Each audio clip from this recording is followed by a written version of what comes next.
All right, guys, welcome. We are going to go through our foundation estimate on the bag and plan. I'm going to go relatively quick in this video in the hopes that you guys can not waste your time, but also pause, rewind, rewatch, slow down, speed up, whatever you need to do. Again, don't forget all the stuff we talked about last class regarding how this thing is set up and formatted, particularly regarding the information in the cells. As well as some of the basics of putting this stuff in, as well as comments, just to kind of add and keep track of what's going on. So first up here, we're going to quickly calculate the perimeter of the building. And the building is 28 feet by 38 feet 4 inches. So instead of typing 38.33, which limits it to 2 decimal places, I'm going to allow cell to be my calculator. So I type in 38 plus 4 divided by 12. That 4 divided by 12 will turn that 4 inches into feet and give me that decimal right off the bat. Now, I have the cell formatted to 2 decimal places, but they're all still there. As you can see by bringing this out, it's 38.333333, even though visually I shrink it to 2 decimal places. So for the next two here, just because they're exactly the same, I can copy and paste those down by hitting Control C and Control V. Right? That's just a straight up copy paste, which is extremely useful in Excel, but is different from items copied from within Excel. And we'll explain that when we get down to it. So next up here, I can do my sum formula. And just by clicking the sum button up here at the top of your screen, Excel kind of takes a guess as to what it thinks you want to do. And this is actually correct, exactly what I want to do. And here I do want it to include 5, 6, 7, 8. The reason for that is if I have a building that's not square, say there's two other sides to this building, one's 6 feet and the other's 12 feet or whatever, it's going to automatically adjust my calculation to suit. So it makes future work a lot easier as well. Okay, so first up, we sum those together. We got our 132. That one's good. Now we're going to move on to the next perimeter, which is the perimeter of the foundation wall, not including the masonry ledge. And we've discussed this at length, so hopefully it's not new to any of you. So here I'm just going to type in 28 feet, 38 feet, 28 feet, 38 feet. That's the dimensions for this. Again, come down here, hit your quick auto sum, which again, if you want to type it in, you can just type in exactly what you see. I'll type it in just to see the difference here. So if I start from scratch, I can type sum bracket, and then I just want to take my mouse and highlight what I want to add together, close my bracket, hit enter, and that gives me the perimeter, not including the masonry ledge. So there's my two perimeters I'm going to work with so far. Done, complete. Again, the way this is set up, if your house has more sides than 8, like I believe our Cardell plan has more than 8, you could very easily just say grab 4 of these. Oops. Come on. I'm just going to grab these 4 here, let's say, and I'm going to insert another 4. So I just hit insert. And there's all the new ones. I can even just drag the corner of this down, which will relabel them 1 through 12. But of course, the key here is if I double click on this formula, it still includes everything in that row. So it's going to limit mistakes when you go adding and removing cells by putting them inside of the formula, and Excel automatically will set it up for you. So it makes it nice and quick and easy to perform this type of work. I'm just going to go ahead and erase those back because we don't need them right now. And in this case here, if I wanted to declutter my plan, I could very easily remove these cells as well, right? And again, my formula still maintains my format. So I could clean up my sheet if I wanted to. I'm not going to because I think 8 is a pretty common number to kind of keep in there. Okay, so that's my perimeter done. Adding up the perimeter, I get 132. And now I got to put in some of the wall specifications. This, again, red cells are straight from the plans. If you're wondering where I'm getting these from, we discussed it at length in class. It is from the plans. How high is the wall? Well, the wall's 8 feet high. How thick is the foundation? Again, we're not talking about the masonry wall here. We're doing just the foundation wall, and that's all 8 inches thick. So here I type in equals 8 divided by 12, because that's going to take 8 and divide it by 12 to turn it into decimal feet. Okay, so same thing here. 8 divided by 12 is 0.66666666. I have Excel set to 2 decimal places to show me 2 decimal places, but they're all still there. If I increase the decimals up here, you can see the decimal with the little arrow there. This increases the decimals. You notice all the 6s are still there. So they'll still be used in calculations, but from a visual standpoint, I only have the 2 decimal places. It's very important to do this. If I just type in 0.67 here, and then use that in calculations, my numbers will end up being different, right? Yours won't be the same as mine if you do that. And I don't want you to do that. I want you to type in what it actually is, which is 8 divided by 12, okay? Remember, Excel, first and foremost, is just a gigantic calculator. So we're going to use it as such. Width of the strip footing is 20 inches, so I can just type in 20 divided by 12, and then the height is that same inches, which I could just do again, 8 divided by 12, or if I didn't want to do that, I could just grab this one and copy it down because it's typing in the same thing. This little green thing shows up here, which is just simply Excel noting, oh, you have some inconsistencies here. You can just ignore this error, right? Because I know there's inconsistencies. I'm setting it up this way. And here, as we talked about in class, is that area of the footing that we're going to use to subtract from the larger area of the 12-inch footing to get that remaining balance on that masonry wall. So I'm just going to preemptively do this here. 2 different ways you could do this. Because it's just 2 numbers, I could just do the first value times, which is the Shift 8 key. It's that little asterisk above 8, times, and then the next cell. And then you can hit enter. The other option here, just similar to sum. Sum is just addition. Product is multiplication. So I could type in product, bracket, highlight these 2, close my bracket, and I still get the same answer because I'm multiplying these values together by using the product formula. Okay? And now I can type in my centerline perimeter formula. Well, we all know the centerline perimeter is simply equal to the perimeter minus 8 times the foundation thickness divided by 2, or half the foundation thickness. That's it. It's perimeter minus 8 times half the foundation wall.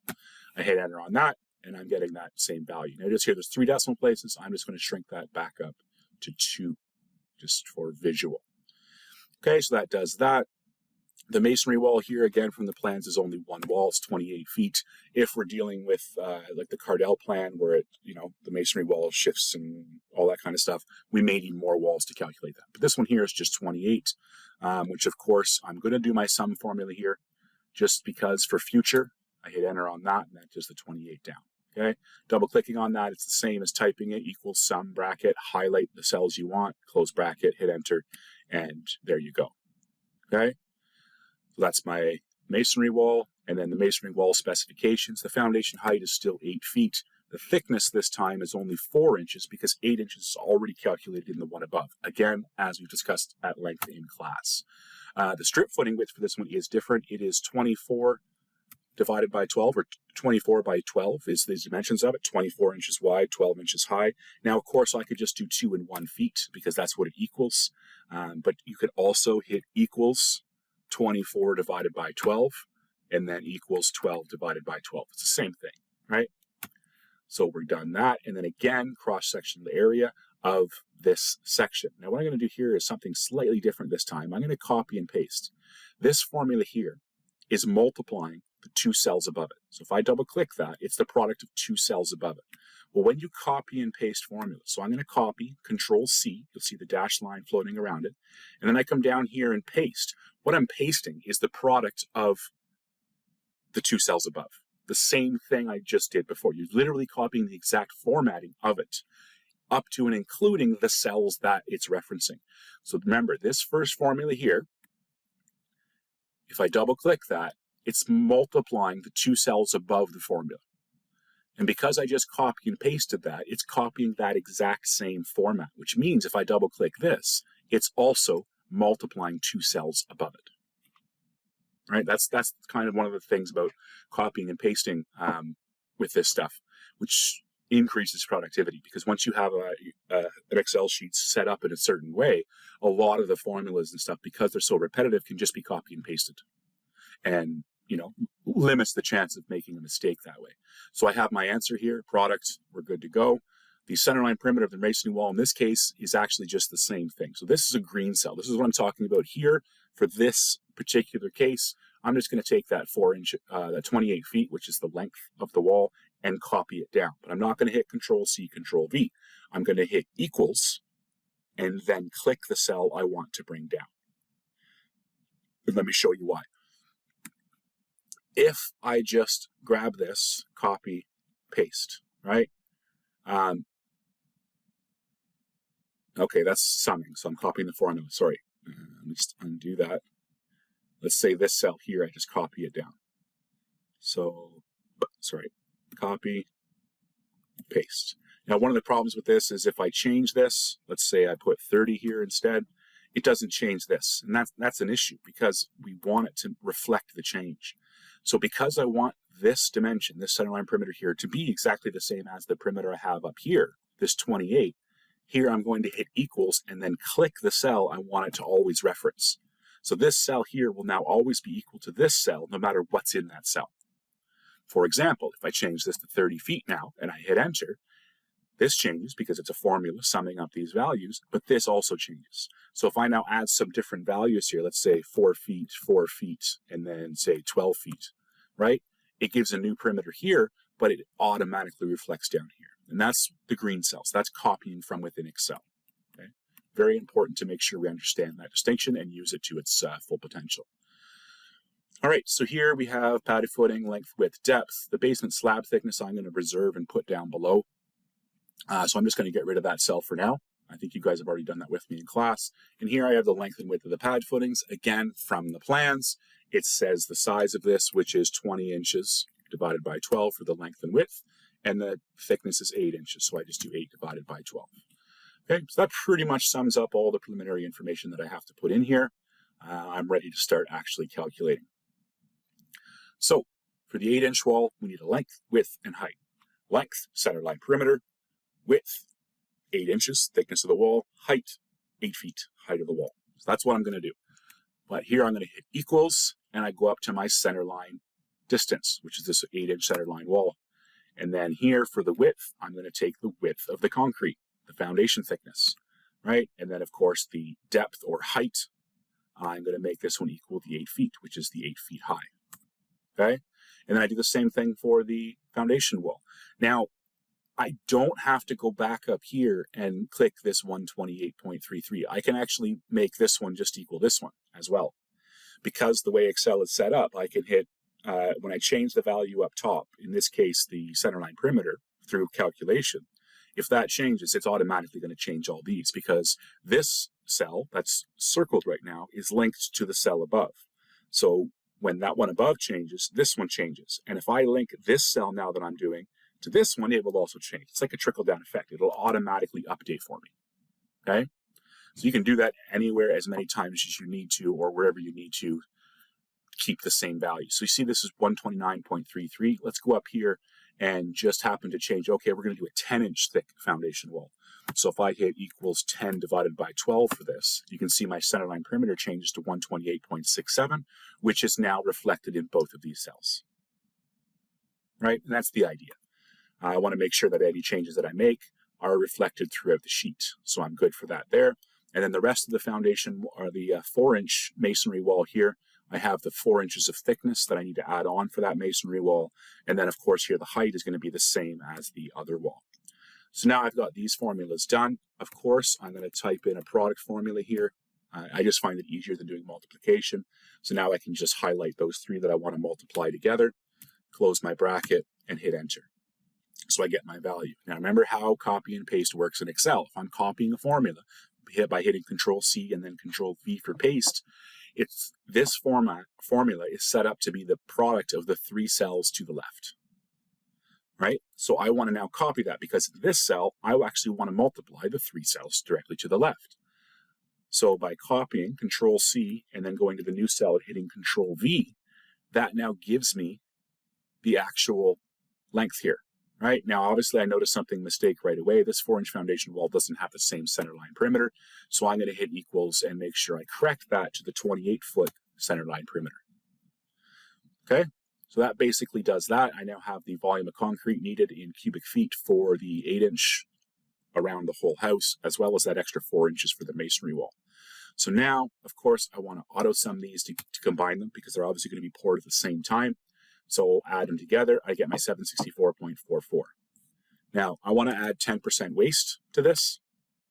What I'm going to tell you guys right now is we're going to go through the sheet, I'm going to get everything done, and then I'm going to go back and I'm going to adjust all the waste factors. And the item that you hand in to me will have the new adjusted waste factors.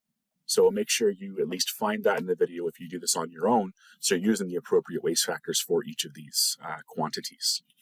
Okay, so just note for that at the end of the video, I'm going to come back and I'm going to change these. So just, again, it's my way of making sure you do the work and check that all the formulas are set up correctly.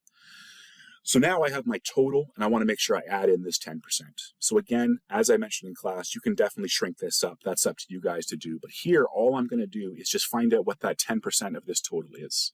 So if I hit the cell 764.44 and I multiply that by the 10%, just straight up multiplying, that means that 10% of 764 is 76.4. Right? Makes sense. So now what I have to do is I actually need to add together these two cells. I need to add the total with the 10% waste. When I hit the auto sum button, it just, again, Excel's confused by my formatting here. So I need to basically tell it that I want to add these two together. So I just simply wait for that arrow to show up and drag up to sum both of these together, which gives me my final total. Okay. Now, the last thing to do here would be to change this to cubic yards. So also when I'm doing that, I'm going to make sure I round this up. So first up here, I'm just going to turn this to yards, right? So equals this cell divided by 27. So just do that. I'm going to bring out a couple decimals here just so you can see that there are decimals. I'll bring out a couple more too just for visual, okay? So this number divided by 27 gives me 31.1444, but this is concrete. You have to order a whole yard, so I'm going to round that value up, okay? But I'm going to force Excel to do that. So I'm going to modify this. So I can always modify a formula. If I double click it, that puts me inside that formula. So the trick with roundups, obviously Excel has a formula for everything. They have round, which based on the value will either go up or down, or it has round up, which means whatever your value is, you're forcing it to go up to the nearest whole value, and you also have round down, which you can round down to the nearest whole value. Because this is concrete, we're always going to add up or round up. We don't have a choice. So I'll show you just a little bit about that in a second. But first, just like the sum equation, I start by typing round up. Then I have to surround the value by brackets. And you can see here, I know it's pretty tiny on your screen, but basically it's showing you the format for your roundup formula. So you look just below in that little white box, you see roundup, bracket, number, comma, and it says num digits, which is the number of digits you want. Well, here, so I'm going to just cursor over to the end of the 27. I'm going to put 0 because I want a whole number, right? I don't want any decimals. I just want a whole number, which is why I put 0. So once I hit my close bracket on that and I hit enter, that now gives me 32 right on. Even though the actual answer was 31.14, I have just forced it to round up to the nearest whole value. Okay? So on this one here, of course, I can bring back some decimals just because this is going to be a whole value, so I don't actually need any here. Oop, went the wrong way. I just bring that back to no decimals, which would just be 32.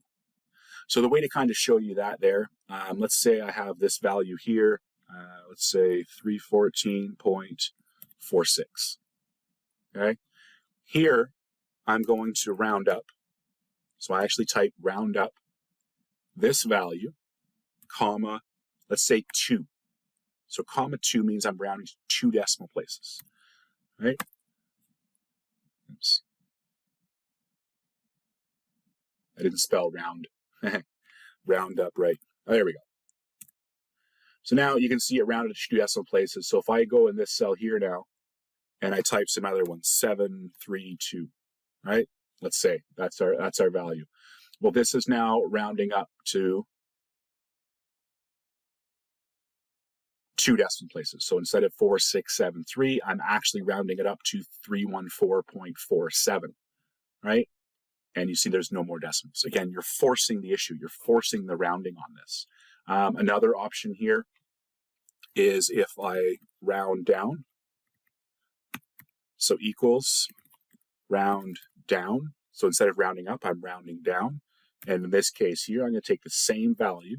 And this time here, I'm going to do the same. I'm going to do the same 2 units, right? So I'm rounding this one down now. So you can see here, this one went 314.46 because it told Excel, ignore that 7 or whatever that value is and always round down. That's kind of the difference, right? So I'll just bring that one back as well, just to 2 decimal places. And then, of course, the last one here would just be round, right?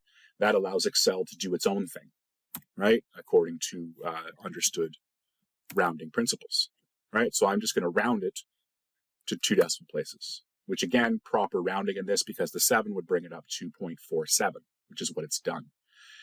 Now, the other interesting thing here, I'm going to take all of these and just bring them out to 4 decimal places, just to show you something here. If I take this and say go to 3 decimal places instead, see, it's taking this 7, regardless of that 3, and because this is a round up, I'm rounding up in this equation, it's forcing that 7 to go up to 8. Whereas if I do this one and go to 3 decimal places, it's forcing it to stay down at the 7. But again, in this last one here, if I say 3 decimal places and it's just round, it's going to do the appropriate one. And here, because the 3 is going to keep it at 7. So you can force the rounding any way you want. Another option here is I can actually put in, this time, let's just do -1. If I round to the nearest -1, that's basically means moving the decimal place the other way. So if I put 2, that means I'm going to leave 2 decimal places. If I put -1, that means I'm actually going to round to the nearest 10, right? So I have -1 here. I hit enter, and it's taken this 314, and I'm rounding up to the nearest 10. If I do this one to -1, that rounds down to the nearest 10. And then hopefully you can guess the last one here. If I type in -1, because it's just a standard round, it will choose whichever way I need to go. And because the number is 314, the nearest value is going to be 310, right? The nearest 10th place. So that's basically how round works. Most of the time, we're just going to use round up, right? We're always going to round up to the nearest whole value. So it'll always be round up. And then after the comma for number of decimal places, we'll just use 0 because that gives us a whole value. Okay, so hopefully that kind of demystifies the rounding function that we're doing here and the options you have within that. So I'm just going to erase that, and I'm done with 32 cubic yards. Also, part of your homework for this is I want you to now take this value, the 840.89, and using the ideas that we discussed for this one, I actually want you to change this from this value of feet to cubic meters. And there's a bunch of different ways you could do this. You could go from cubic feet to cubic yards, and then from cubic yards to cubic meters, or you could figure out your conversion to go straight from cubic feet to cubic meters. Lots of different ways to kind of figure that out, but I'm going to let you guys play with that and see what you come up with. Okay? So moving on, we have our 8-inch strip footings. So this is the footings going around the building. So of course here it is going to be the same centerline perimeter for the length. And this one here is just the width and thickness of the pad footing, or sorry, the strip footing, which is here, 1.67 for the width. And then the depth is 8 inches, which is here, right? Strip footing width, strip footing height. I bring those down and I'm good to go. Now for the 4-inch, this one here is going to equal the same 28 foot because again, the footing is going right underneath the foundation wall. And then this one here is the calculated difference in area of the strip footing to determine the extra concrete that we need, right? That's why I left that little note there. So before, we actually calculated the area of each. So the area of the cross-sectional area of the 8-inch footing is done here, and then the cross-sectional area of the 24-inch footing is done here. So I just want to find the difference of those two. So if I click this cell and then subtract this one and hit enter, that's going to complete my equation. Okay, so I found the balance between the two. So I'll just do that again real quick. On this cell here, just get out of it, I hit equals, because it's a formula, and then I'm going to subtract the two areas of the footing. So the 2 foot by 1 foot footing, subtracted away from the 20-inch by 8-inch footing. So I subtract those two values out, and that gives me my 0.89. And then we have the pad footings, which dimensions are right here. I have the 1.67 or 20 inches. This one will equal the same as that one because it's a square pad footing, and then the thickness is right here. I just put that in. Now you notice there's a red cell here. Again, red cell means information from plans. There's 2 pad footings, so I got to put 2 there so I can multiply this out. Okay, now I'm going to copy and paste formulas again. It makes Excel super easy. Remember, either of these formulas up here, this one or this one, both of them multiply 3 values to the left, right? So I'm going to take that and I'm going to copy it here, right? So now, just to get out of this for a second, if I double click this, you notice it's producting the 3 cells to the left. Now I can go even farther with this copy and paste. I'm going to copy this one here as well, right? So now, if I get out of that and double click this, you can see I'm still producting the 3 cells to the left. But this cell's empty, but Excel knows that. It's not going to assume there's something there because I left it blank. So it is still only multiplying the 28 by the 0.89 because the other cell's empty. There's nothing there. But you can always, my computer's not letting me do it here, but I can do it from this side. If I shrink this up to only include 2, and then I just move this here, now you can see that I'm just surrounding the 2 numbers that I want to multiply, which is perfectly fine as well. And then, same thing, if I'm going to copy this first one again, which copies the 3 to the left, I come down here, I hit paste. But the catch here is, again, I'm only multiplying 3 cells to the left. I have to remember to include the 2. So here, I move my cursor right to the corner of the box where it's going to change, and I just drag to include the 2. That's now going to multiply everything there by 2 as well. So always might have some changes to each formula that you copy and paste, but the changes are minor. This is, again, why I like to use product as opposed to this times this times this, because it's more work to actually change that formula after. The product, you literally just make the box bigger or smaller. It's much easier to use. Okay, so now I've got those totals done. I want to add them all together because they're poured together. So I'm just going to hit my quick auto sum, which Excel intuitively knows what I want to do. And I'm going to add, let's say, 10% waste here as well. We'll change that value at the end for your hand-in assignment. And now there's a neat thing that happens here. If I look up here to get the 76, I took the cell above and multiplied it by the waste. Then to get this 840, I just summed the 2 values above. And then to get 32, I rounded up this here. Well, this format for these 3 cells is exactly the same as the format for these 3 cells. So I can quite literally copy and paste, and I'm done. So I've already hit Control-C on those 3 cells that you can see I've got highlighted up there in the moving dashed box I have. And then down here in the exact same format, I'm going to hit Control-V, which you see gives me my final numbers. And I'm done. Right? This is why it's set up this way. It makes the math nice and easy. So again, same thing for here. I'm going to get you guys to give me the cubic meter value. You notice at the top of the sheet where I have the totals populated here, foundation for the concrete walls and strip and pad footings, nothing is showing up right now. They are already linked to the cells down below, but they're linked to the cubic meters, not the cubic yards. So when you actually create your formula here and get your value, so this cubic meter to get your value, then it will populate up above. That's another way I'm going to know that you did the work. Okay? Okay, so moving on, we're going to do our weeping tile, stone cover, and geotextile filter stuff. So footing projection, we know how this works.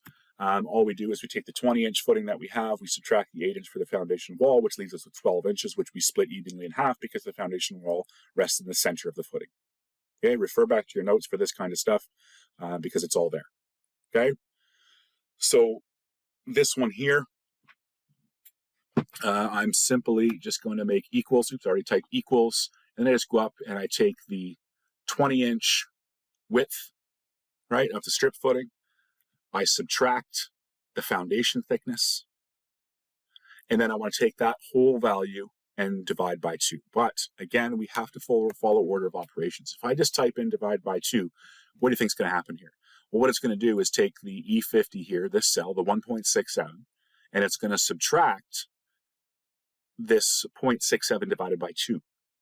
So it's not following order of operations right now. I'm going to hit enter and just show you that the value doesn't work. It doesn't make sense. But the trick here is I want to make sure I surround this with brackets. So basically, I want to take the footing width and then subtract the foundation wall. Then once I've performed that calculation, then I can divide by 2, which is why we need brackets there. It's crucial. Okay, it's just kind of basic math, order of operations. Excel needs it. It's not going to intuitively know what you want to do. You have to tell it what to do. Okay, so now I enter on that and I have my 6 inches. Now this cell here, I'm actually going to change colors. Excuse me, because this should be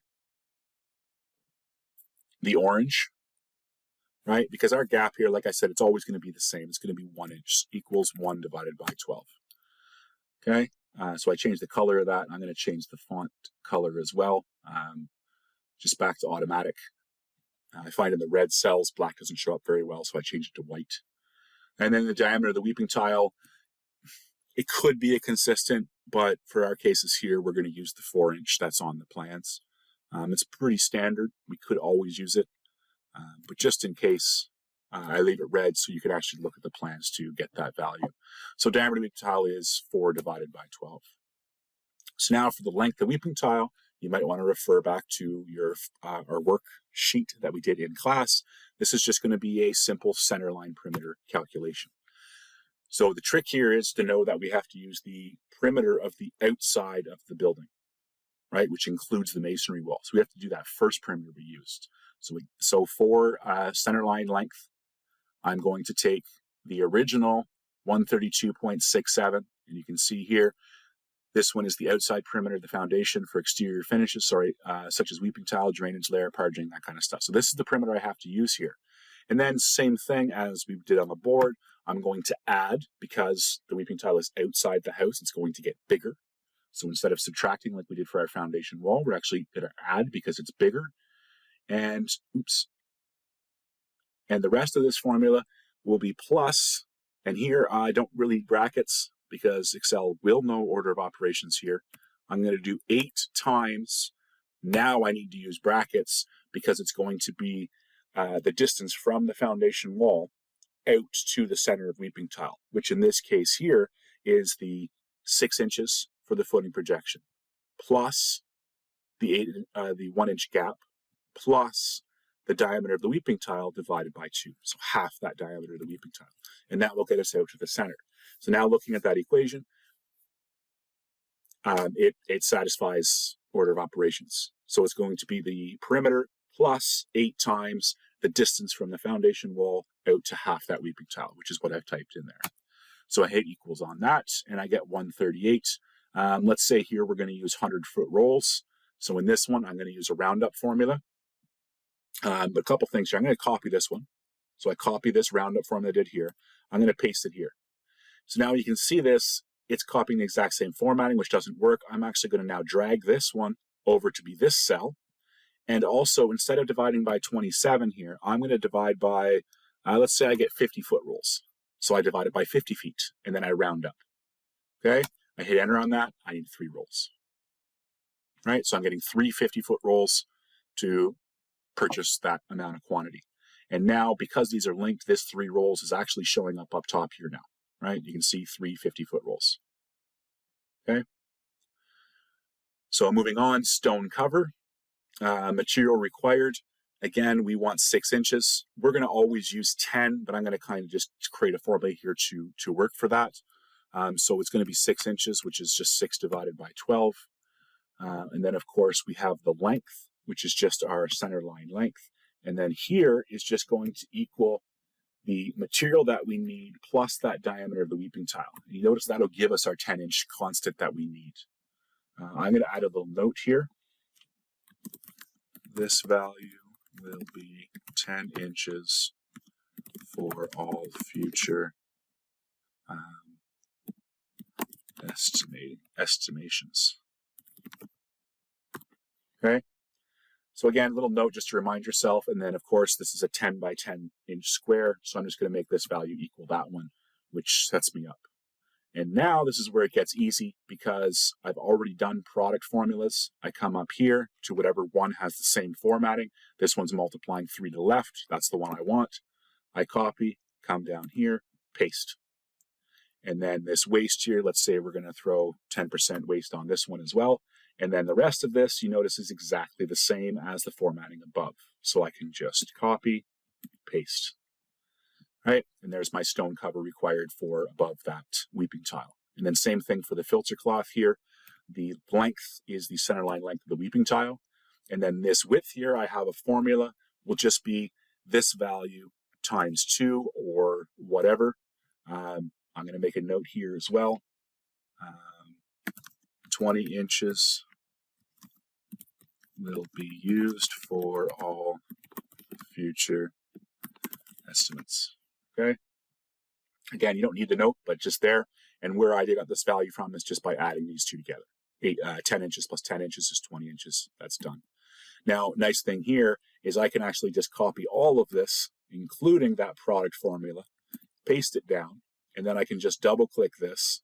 And because Excel is being mean to me, I have to do it a little alternate way, but now I just move the box to only have those two cells. I hit enter, everything's changed, and then I could add on, say, I'm going to keep everything 10% for now. We'll adjust those after. Right?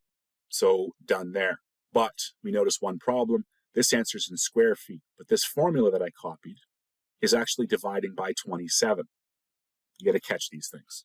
So sometimes copying works, sometimes it doesn't. So I'm just going to quickly change that to not divide by 27 just to keep the whole value, which of course rounds it up to 255. 254.22 should give me an answer at 255 square feet. So that does the weeping tile and such. So next up here we have the basement for the concrete slab. Now this building is pretty easy. It's a square. If you have more than one area, you could always add in as many as you need, then add them together in Excel. But this one here is going to be quite simply length times width. So here, I'm not going to use the one with the masonry. Not for this one. I'm actually just going to use the straight values, the same as the floor above. So I'm just going to take the 28 and just times it by 38. All right, hit enter. I get 1064. There's no more area, so I'm just going to quickly auto sum all that up to give me my 1064. And then I have the 8-inch wall area, which is just going to be a center line length, the 129.33, multiplied by the 8-inch wall thickness, the foundation wall thickness, 0.67. I hit enter on that, and I got my value. So now the area of the slab here is just simply going to equal the area of the house, minus the area of the top of the wall in plan view, which gives you my 977.777, whatever it is, right? You notice all the decimals will stay there, but I'm only showing 2. Okay, so hopefully that takes care of a lot of that. Now, for the next part here, volume for the slab, we know that the area is the area of the slab. That's why I wrote area equals, so we just have to transfer that down. Now, this cell here is slab thickness. So I'm going to add myself a note here. Input the slab thickness. Okay. I'm going to capitalize the I just because I can. So now I have a note here, which means this is a value from plans. So what I'm going to do is just quickly make that a red cell, obviously change my text color to red, and then I can type in my equals 4 divided by 12, which is the 4-inch thick slab. Okay, let's throw 10% waste on this one as well for now. And now I can copy and paste, but this is where we got to get tricky on or comfortable with what we're copying. Because I want my answer in cubic yards, I'm not going to go up and I'm not going to highlight this one because this has the ending answer in square feet. I had to modify that one. But I'm going to instead grab one that has cubic yards, right? So I grab this one, which means my formatting should be the same as my answer, and I just hit paste, right? And that gives me the amount of concrete that I'm going to need. Now again, if I double click this, you can see it's including that area equals, which I don't technically want. So I'm just going to bring that back just to be the 2 cells that I want, which is going to be the area of the house, or sorry, the area of the slab times the slab thickness, which is that 3rd dimension. So I hit enter on that, and now my format and formula is all set up, good to go. Same thing with the cubic meters here, guys. You're going to add that value in. Once you do it once, you can just copy and paste it down to all of the cubic meters. So hopefully it won't take you too long. So now volume of stone under the slab, pretty straightforward value. We're going to take the same area of the slab again, because that's where the stone goes underneath it. And then this time here, as we discussed in class, and you should have in your notes, the thickness of the stone under the slab is going to be equal to the height of the footing, right? Because the excavation was dug down to bottom of footing, and then we built our house on top of that, but then the slab goes on top of the footing. So basically we have to fill up that distance from the bottom to the top of the footing, which is the footing thickness. So if I just scroll up here until I get to my strip footing height right here, 0.67, and that number's transferred down.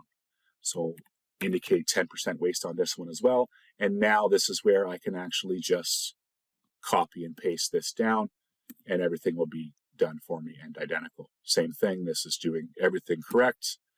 If you want, you can double click, okay, everything is working exactly as it should because that's the way we set it up, right? Saves us a lot of work and time in the future. Now, welded wire mesh and poly, this gets pretty easy because they're both areas and we already have the area, which is just the area of the slab. So I'm just going to do both of those at the same time. I'm just going to make them equal that area of the slab. Okay, so the idea here is if I do a different plan, I just change the areas, whatever I'm working with. And once I'm done that, this entire section here will populate itself, except for this red cell, which is why I make it nice and red. So you see it and you remember that you have to adjust it. Okay, so here I'm going to go with 6% lap factor, as we discussed in class. That one's not going to change. So for here, I'm going to copy and paste again. I'm just going to copy these down and paste. I'm going to have to modify this sheets here, and I'll show you that in a second. But for this poly underslab, I'm going to do this one first. You see how the answer I'm looking for is square feet? Well, I've already done one that's square feet right here. So I'm going to take this square foot information, bring it down, and I'm going to paste that there, which fills it out for me, and I have my exact value that I need, just over 1,000 square feet of poly with a 6% lap factor. Now for this one here, I want to turn this into sheets. The sheets are 4x8, right? So again, I'm considering this known data because you know the sheet's 4x8, so I could, if I'm not good at math, I could just type in equals 4 times 8, right? And that gets me 32. But it's, again, a value that we should know, the area of one sheet of 4x8. This is 4 times 8, which is 32. I'd be fine with you just typing that in as well. So now the only thing is we have this as a total area, but then one sheet covers 32 square feet. So what I want to do here is I actually want to change this again to just a straight roundup. And instead of dividing by, instead of taking this value and dividing by 27 to turn into yards, we're actually going to take this value and divide it by 32, which is the area of one sheet, right? So now when I hit enter on that, it tells me I need 33 sheets. Okay, so you're just modifying the formula to suit what you need. Here, all we did was take this value and divide it by the area of one sheet, which is 32. And then the roundup formula takes care of the rest, which means I end up needing to order 33 sheets. Okay, so now for our anchor bolts, pretty straightforward one here.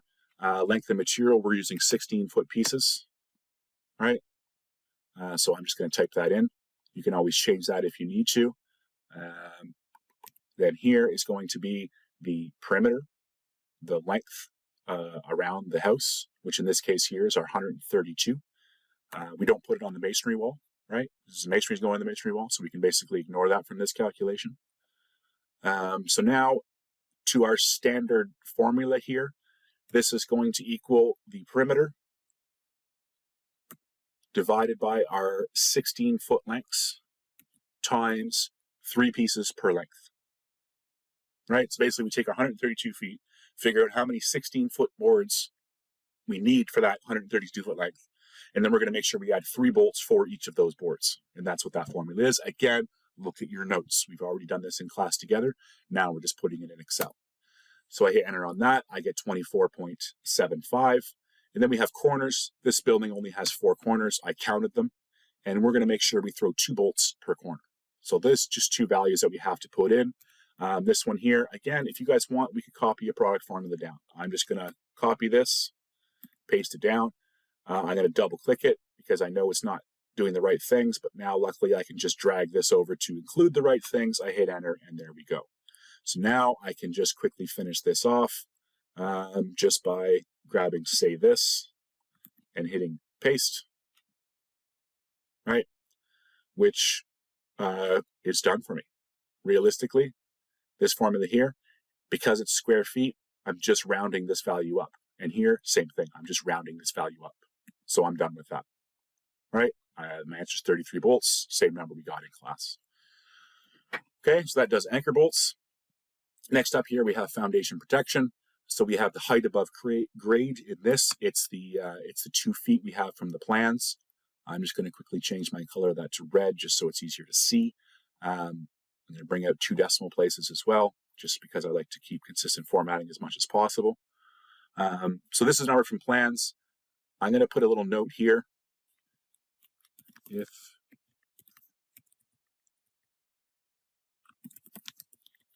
code minimum is 6 inches, use 8 inches if information cannot be found in plans. Okay? So just a standard minimum 8 inches. I always go 8 inches as I explained to you guys in class. But just a little note there just for myself if I'm ever, oh, what do I use here? I can't find information on plans, whatever. You could always just go with the minimum 8 inches no matter what you're doing, and that's how much parging you need. Okay? So the foundation height here is this, and then we have the height of the damp proofing and drainage layer. Well, this is just going to be the height of the wall minus that 2-foot gap. So if I just go up and grab the 8-foot height, right, and then I subtract the 2 feet above grade, that's going to leave me with the 6 feet below grade, right? Now there's 2 calculations here that we need to do. One is going to be the perimeter, and again, this perimeter here is going to be the one that includes the masonry wall. So I want the 132.67 because it's outside the house, right? It's similar to the one that we used for this calculation, right? This center line here. For the weeping tile, because it's outside the house, we have to do the same thing for this one. Okay, so I have 132.67. And then, so just to finish this one off here, this one here, I'm just going to copy this formula here because it is linear feet, right? That's just what we need. But if I double click this and I can just drag this over to take this value and I'm just going to round it up, I need 133 linear feet of drainage layer going around the house. Now, again, we can change this to rolls or whatever. We'll just leave it at feet for now. We can adjust that later. But if I am doing a damp proofing, meaning like either spray on or roll on tar product or peel and stick membranes or whatever it is to protect that foundation, it's going to have a second dimension. And this one here is going to be that 6 feet below grade. So I have the perimeter around the building times that 6 feet that's below grade. So this now here will give me an option to get my actual total. So here I'm just going to copy and paste these 3, because if I copy and paste in this case here, if I do this whole thing here, it's going to actually erase these 2 cells on me because I would actually still be copying these. You just got to be careful how you copy and paste. So I'm going to copy these 3, paste them down. I'm going to double click on this one and just actually modify that. I'm just going to redo it. Equals product. It doesn't take that long. Product of these 2 cells. That's my area. Close my bracket. All right, and that gives you my area. And again, let's just throw 10% waste on this just because we can. I'm going to double click this. Oh, I see what I did there. Yeah, I copied the wrong one. That's going to confuse us more than anything. So because this is just product, right? Formula, it's different formatting for this one, unfortunately. So I'm actually going to have to go up top here. And let's get one that products, let's say here, right? And again, I only want these 3. Copy, paste. So again, double click this one, not including the right cells, slide it to include the right ones. Here I can add my 10% waste, which now everything looks correct. Okay, so then for my final area here, this is where I can copy and paste a similar square foot answer and paste it, and it's going to be the same square foot answer. Okay, it'll give me that same value because, again, I'm rounding up the same format. Okay, so that does foundation protection. And then last thing we need here is parging. This is an area calculation as well, which I'm going to use the same perimeter of the outside of the house. And then here, I'm just going to use the 2 feet above grade. Right? So now I can copy and paste. I'll paste that down, which is copying. Let's throw 25% waste on this because you do spill a lot. And then, of course, I can copy and paste my final answer, which gives me up to my 332 square feet of parging. Okay, so that does that sheet. I'm going to add one more thing for you guys here. And so what I want you to do here is I want you to go to cell 153 here, the parging, and I want you to copy it, and then go down one below for at 159, and I want you to paste it. All right, that's going to create a new heading. And here what I want you to do is type in footing formwork. So we're going to create a new category, and we're actually going to do our footing formwork calculations.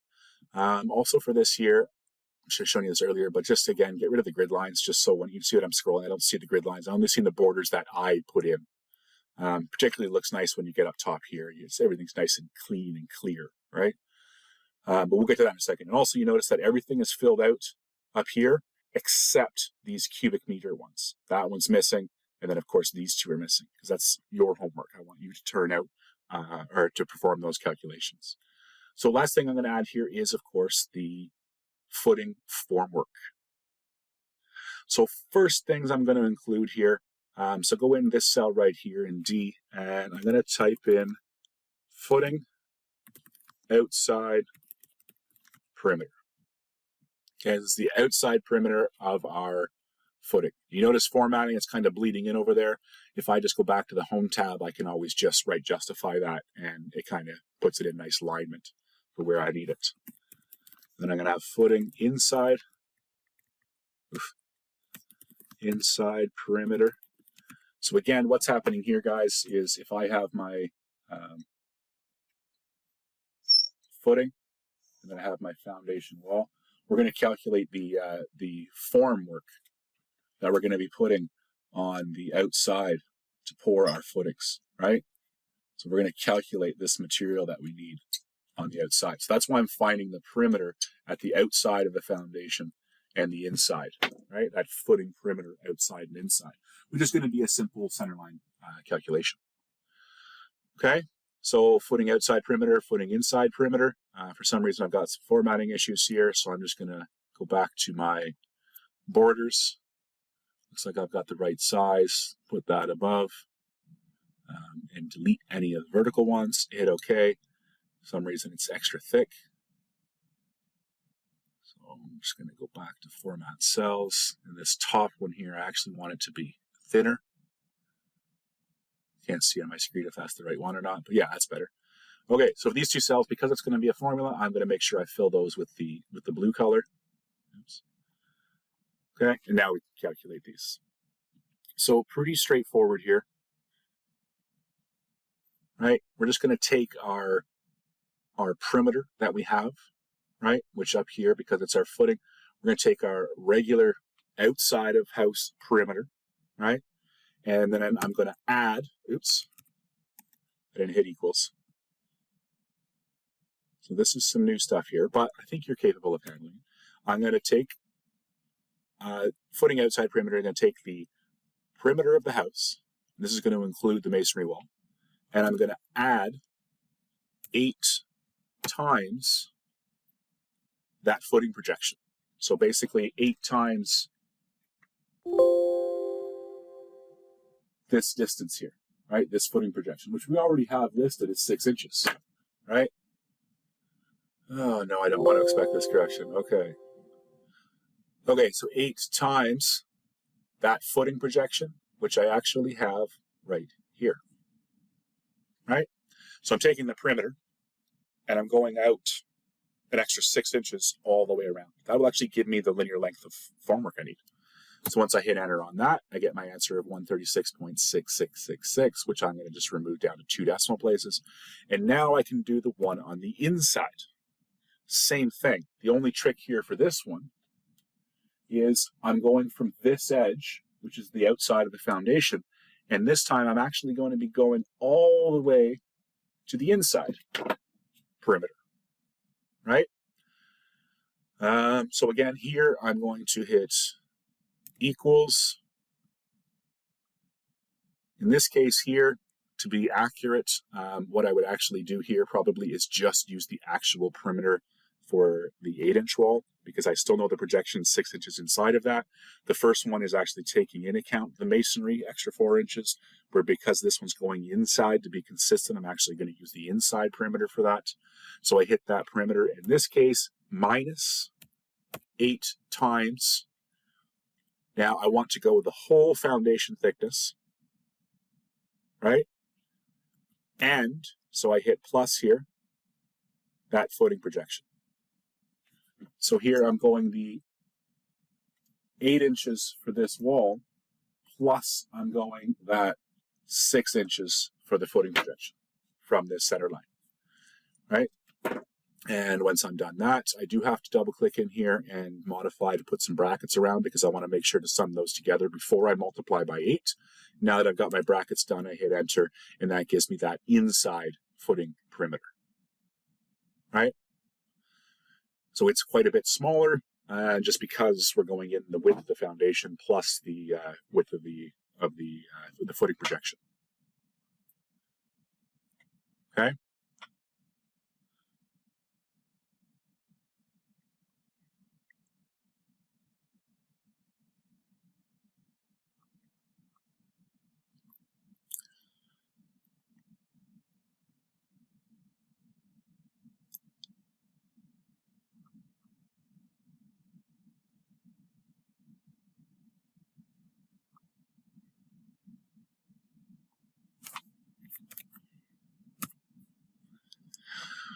All right, so same thing on this sheet here. Let's keep it to 2 decimal places just for visual.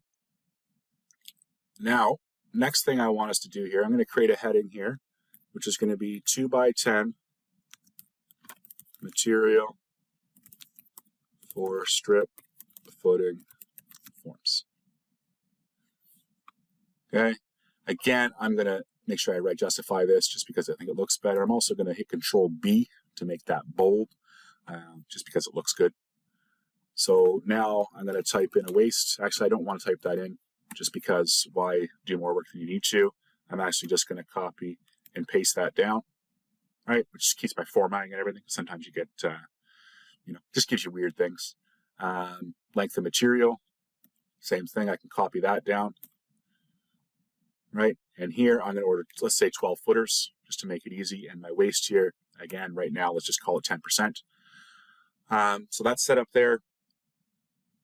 And then for length of materials, of course, here, this is just going to be a formula, which is just going to be the sum of these two, because I have 2 by 10 going around the outside of the footing, and then I have 2 by 10 going around the inside of the footing. So pretty simple calculation here would just be this value plus this value. And again, guys, this is not like the only way to set this kind of thing up. You can do it multiple different ways once you're comfortable with this kind of thing. So again, I'm going to make that blue just so it's easy to calculate. Now here, because my format is very similar, I'm actually just going to copy and paste this, right, to get me started. So this one here first is correct, calculating my waist. This one here is correct because it's summing the 2 values above, gives you my total linear footage here. Now what I want to do is turn this into 12-foot lengths. So if I grab this one here, and I have my roundup formula, it's using the right cell, but here I actually want to divide it by the 12-foot lengths right here. Right, so I'm going to round up the number of 12-foot pieces I'm going to need for this, which gives me 24. And here I can quite literally just type in pieces, right? I know my material length is 2 by 12, or 2 by 10. Okay, so that does the strip footing form work. I am going to have to add some new rows in here, so I'm just going to highlight these 3 and hit insert. I'm going to do it again. I can always erase any extras I do have just to give myself some more room, because you notice none of this down here is formatted. So next up, we are going to do, let's do stakes on center. For this one here, let's say we're going to do, I don't know why it erases my borders on that. I'm going to right justify that. And again, I don't know where my borders went, but I just quickly put that back. There, hit OK. On center length, let's say I'm going to put the stakes every 4 feet along these forms, right?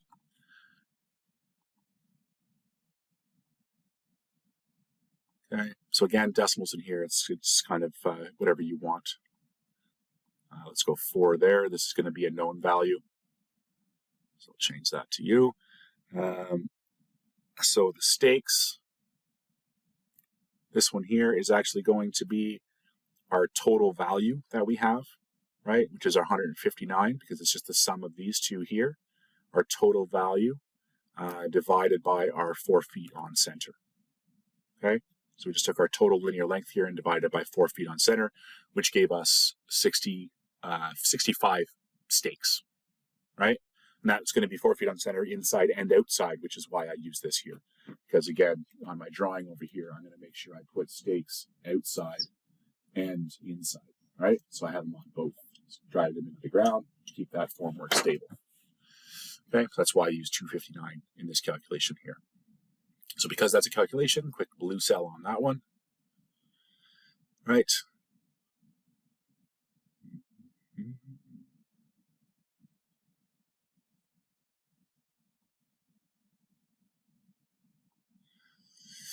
Okay, so now quick easy calculation. I'm going to type in a 2 here, and then I'm going to make a note, and I'm just going to say this is the length of each piece. Just a note for myself, just so I know. Okay, so that's 2 feet, or that 2 feet that I put in there is how long I need each piece of stake material. Okay, so I'll put that in as an orange cell. That's just me deciding that I want to use 2 feet. Okay. Oops. So again, we can add waste and material length. So I'm going to copy and paste those down. Let's keep this at our 10%. This time, though, we'll order 8 footers for our stakes, just so we can make them on site. So now I need an actual calculation here, which would just be this value times this value, or again, you could copy product formulas, all that kind of stuff. But then, now that this is done, I can actually just copy and paste this entire information down here, which is going to equal out and give me the number of pieces I need, because this formatting is the same as this one. It's just setting up for consistency, right? Especially on new things like this kind of formwork thing. I'm still trying to set something up in a very logical order, right? Again, for example, I'm going to do the next one here. I'm just actually going to copy this whole entire thing, paste it down here. I'm going to change this to top bracing, and we'll use 2x4, right? And again, we'll throw those every 4 feet. For this value here, this one is actually just going to be the outside perimeter, right? Divided by our 4 foot spacing, right?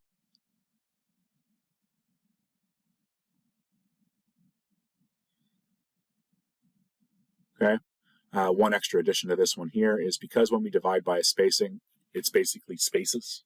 We're still going to need a brace for 1, for like 0 for the starting. So I'm just going to add 1 extra one here, right? So that gives me that. This cell I don't actually, well, it's length of each piece. It's kind of like how wide the footing is. Well, conveniently, we already have that value. So if I just scroll up and go to footing width, I'm just going to, again, choose one of the values. The 8-inch strip footing width is 20 inches. So I'm just going to go with that. I'm going to make up for the 24-inch wall in my waste factor here. So again, because this was copied from within Excel, I'm going to make sure to change this to my green cell. I'm going to edit the note. And this one here, I'm going to say, oops.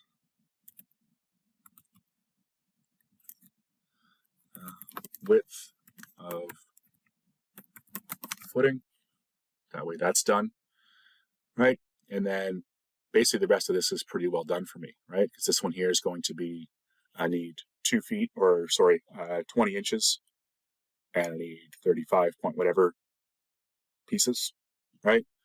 Which is done for me, which gives you my total length. I add in my, say, 10%, and then I total them together. And then here, let's say I'm going to use the same 8-foot material, so I just keep that the same, and that gives me 9 pieces, right? So that there is done. I am going to need a couple more rows here, so I'm just going to insert a couple more. And then the last thing I need to do is my pad footings, right? So again, just to simplify all this here, I can very easily copy and paste something. For this one here, I'm actually going to copy the top one because I like that one better for formatting reasons. 2 by 10 materials for pad footing forms. Okay, slightly different. So here we can start putting in general information. We know we have 2 pads, right? So I'm going to change this one to red because it's just straight from the plants. I have 2 pads. Change my text to white so I can see it. And then the pads, this one here, will actually just be the perimeter, right? And it'd be the perimeter around, sorry. So this again, this is length. So perimeter of the pad footings, right? Which is pretty straightforward. So if I just come here and hit equals, I'm going to use brackets here just because I can. Bracket. Actually, I don't even need that because it's a square. Let's just do this times 4. Again, lots of different ways you can figure that out. It's a square. So that side times 4, which gives you my 6.666666, which this was a formula based on the information we already had, but still a formula nonetheless. So I can round that down to 2 decimal places.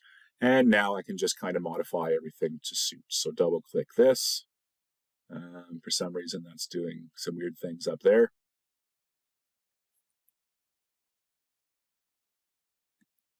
Oh, that's why I copied that other one. That's why. So anyway, I'm just going to redo this one, which just equals this times this, right? So we got 2 pad footings, and the perimeter of each one is 6.67. Right, so that's how much material I'm going to need, right? So that gives me my answer there. Again, simple math, just doing the math. So now I take that length. Let's keep the 10% waste. That's done. Length of material. Sure, let's use 12 feet for this, which basically means 2 12-footers would be enough to do this, both these pads, right? Because overall, I would need 14.67 linear feet to pour these pads. And I'm getting 12-foot pieces.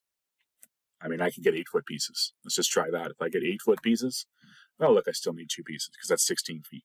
But really, when you break this one down, it does come to, okay, if it's 20 inches, am I going to be able to get 20 inches plus nailing surfaces around the piece? Well, it turns out an 8-foot piece, you could still do 1 pad footing, because if the pad footing is only 20 inches and I need 4 pieces at 20 inches, that's only 80 inches where the piece is 96 inches, which means you'd have a little bit extra to be able to nail this thing together, right? So that's all I'm going to get you to do for that. Pretty straightforward. We did talk about this stuff in class to some extent, but again, the trickier things here, the strip footings, these perimeters are outside and inside perimeters. Pretty straightforward to get if you can visualize. I kind of drew it on the screen over here. And then the rest of this is just taking linear quantities and adding some waste and turning it into 12-foot lengths, which is all we did for the first one. The second one here is just taking this same length, inside and outside for stakes, putting them 4 feet on center. So I just take this 259 and divide it by 4 feet, which gives me 65, right, stakes that I would need. And here I'm saying each piece is going to be 2 feet long, right? So here now all I do is just take that 64 and times it by 2, which then, of course, I can add my waist and purchase lengths of 8 feet, right? And then top bracing, same thing. I take the perimeter of the outside, because every 4 feet around that perimeter, I'm going to put a 2x4 top brace, which same thing. I take the 136 divided by 4, gives me my 35 plus 1, because I have to remember to add 1 for 0. That'll become clear when we do floor framing. For now, just use it because it's there. And then, of course, once we have that, we just bring the width of the strip footing down from the top of the sheet, which is pretty straightforward. And then we can multiply those two together to get our 58, add our 10%, and order 8-foot lengths, which means we need 9 pieces. And then same thing for the pad footings. We had 2 pad footings, the perimeter of which of 20 by 20 pad footing is 6.66666 feet, which means I, in the end, would need 2 8-footers to do those 2 pad footings. Okay? So that wraps up the sheet. But what I'm going to ask you to do first is scroll up here, and these are the percentages I want you to use for these. So you're going to redo the meter calculations here on your own, figure out your own conversion, whatever's going to work for you. But then I want you to go through the sheet, and then all wood products, or sorry, all concrete products, I want you to change to, let's go on the more conservative side, let's say 7%. Okay? So I want the waste of all concrete products to be 7%. I want the waste of all stone products to be 9%. Okay? Any other products, let's say geotextile, 10%. So concrete for the slab was 7%, right? Yep. And then stone was 9%. You notice when I'm changing these, any of the values associated will change. Lat factors we will keep at 6%. For foundation protection, let's change this to 5%. Okay. Parging, let's increase this to 35%. Let's get a little extra. And then for all wood down here, let's change this to 8%. 8%, 8%, 8%. Okay. So I want you to, again, if you need to, go back, listen to the values that I just said there. We're going to do wood products at 8%. We will do parging at 35%, the foundation protection at 5%. And then, of course, lat factors for welded wire mesh and poly will remain 6%. Any stone products will be 9%, and any concrete products will be 7%. And we will keep the filter cloth at 10%. And that's it. Okay, so make those adjustments, and don't forget to do your cubic meter calculations. Now remember, because this value is already rounded up, don't use that one to do your meter calculations. I want you to use this value, this 817.96. This is cubic feet. I want you to take that value and however you need to convert it to cubic meters. Okay, and I want you to do that math in Excel. You're not just going to go and Google what is 817.96 in cubic meters. I want to see the formula. Okay, I want you to create a formula, a round up formula here to get an accurate cubic meters. Okay, so that does that sheet. Hopefully there's enough information for you to get along and get through this. Obviously the formwork at the bottom was a little bit new, but we did talk about it in class and where the kind of components are, so hopefully it's not a complete mystery to you. But just remember, it's just linear lengths, where they're going to go, and then figuring out a spacing for your supports, like your bracing and your stakes. Okay, and that's kind of what that sheet went over down at the bottom there. But everything else is as discussed in class and as we went through in the sheets. So your guys' homework for this obviously would be to change the weight percentages that I just mentioned and finalize the cubic meter calculations, as well as having this sheet completed. Okay, set up, ready to go for our next assignment. So that's it. Have fun.